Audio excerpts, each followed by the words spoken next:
नमस्कार, मैं हूं फरहान। आप सभी का स्वागत है जन भारत टीवी में।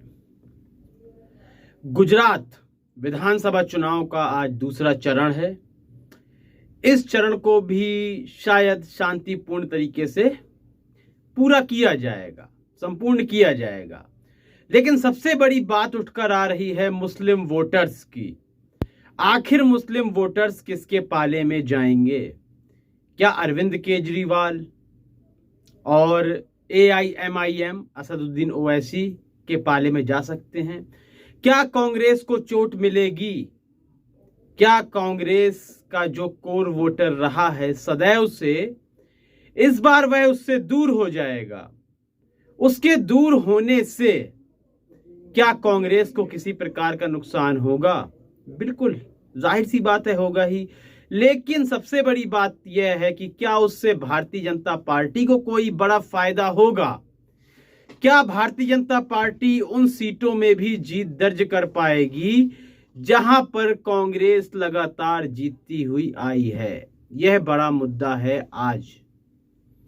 लेकिन राजनीतिक विशेषज्ञों की माने या खुद भी इस गणित को समझें तो आपको ऐसा लगेगा कि नहीं, शायद MIM, ऑल इंडिया मजलिस-ए-इत्तेहादुल मुस्लिमीन या आम आदमी पार्टी अपना जलवा बिखेरने में नाकाम रहेंगी। कुछ ऐसी बातें हैं जो आपको जानना बेहद जरूरी है कि आखिर ऐसे कौन से समीकरण हैं, ऐसी कौन सी घटनाएं हैं जिनके चलते यह कहा जा रहा है कि MIM, जो कि मुस्लिमों की सबसे बड़ी हितैषी पार्टी बनती है, अरविंद केजरीवाल जो कि कांग्रेस का विकल्प हैं, वह मुस्लिम वोटर्स को लुभाने में नाकाम रहेंगे। उनका मैजिक नहीं चलेगा। आखिर ऐसी कौन सी बातें हैं जिनको लेकर यह लगातार कहा जा रहा है? तो आइए इस बारे में मैं आपको समझाता हूं। आप सभी को याद होगा कि नगर निकाय चुनाव थे गुजरात में, जहां MIM ने भी अपनी मौजूदगी दर्ज करवाई। अरविंद केजरीवाल भी वहां पर चुनाव लड़े। लेकिन जब परिणाम सामने आते हैं तो MIM औसतन अरविंद केजरीवाल से ज्यादा सफल रहती है। करीब 40 या उससे ज्यादा सीटों पर लड़ने वाली MIM 26 सीटों में सफलता प्राप्त करती है। लेकिन इसी के उलट अरविंद केजरीवाल 100 से ज्यादा सीटों पर चुनाव लड़ते हैं, करीब 150 सीटों पर चुनाव लड़ते हैं, लेकिन मात्र 27 सीटों में ही उन्हें सफलता मिलती है। तो अब आप कहेंगे कि MIM का तो यहां वर्चस्व बन चुका है और MIM इस वक्त वहां पर सफलता प्राप्त भी करेगी। तो यह सोचने से पहले आपको यह जान लेना बिल्कुल जरूरी है। आपको यह जानना बहुत जरूरी है कि MIM ने भले ही वहां चुनाव जीता नगर निकाय का, लेकिन उसके तुरंत बाद उसके वरिष्ठ नेताओं ने पार्टी से इस्तीफा दे दिया। खुद उनके प्रवक्ता शमशाद पठान ने भी उस इस्तीफा दे दिया MIM से। क्या कहते हुए? यह कि कांग्रेस को सिर्फ कमजोर करेगी MIM की मौजूदगी, और कांग्रेस को कमजोर करने का मतलब है भारतीय जनता पार्टी को सफलता मिलना। और उन्होंने जोर शोर से प्रचार करना शुरू कर दिया गुजरात के क्षेत्रों में, मुस्लिम बहुल क्षेत्रों में, कि आपको कांग्रेस को ही वोट करना है।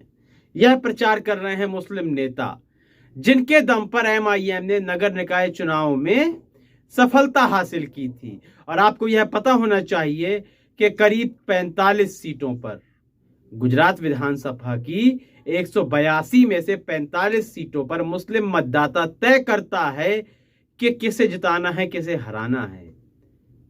और कम से कम 10 से अधिक सीटें ऐसी हैं जहां मुस्लिम मतदाता यह तय करता है कि कौन जीतेगा संपूर्ण रूप से। बाकी की सीटें जो 40-45 मैंने बताई, वहां प्रभाव डालता है मुस्लिम मतदाता। यदि वह अपना वोट कहीं ट्रांसफर कर देता है, शिफ्ट कर देता है, तो उससे प्रभाव पड़ता है।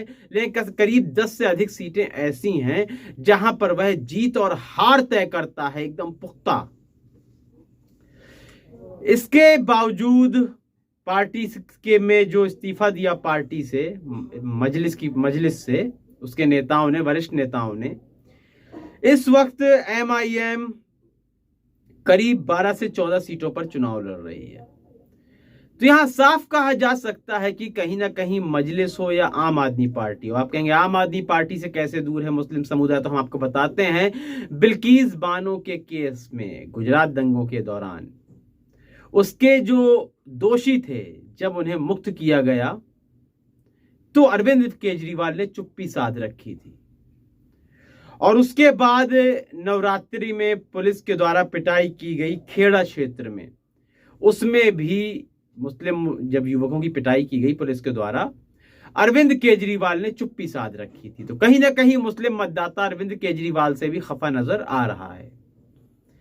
तो इसका सीधा फायदा कांग्रेस को मिलना है। तो या तो यूं कहा जाए सीधे तौर पर कि कांग्रेस का जो कोर वोटर था, मुस्लिम वोटर, वह कांग्रेस के खाते में ही जाएगा। हो सकता है कि कुछ अपवाद ऐसे हों जो मजलिस या आम आदमी पार्टी को वोट कर दें, लेकिन कांग्रेस का वोट बैंक सुरक्षित है। इस संबंध में आपको क्या लगता है, आपकी क्या राय है? अपनी राय अवश्य दें। कार्यक्रम पसंद आ रहा है तो इसे लाइक करें, ज्यादा से ज्यादा शेयर करें और चैनल को सब्सक्राइब करना बिल्कुल भी ना भूलें। तब तक के लिए इजाजत दीजिए, धन्यवाद।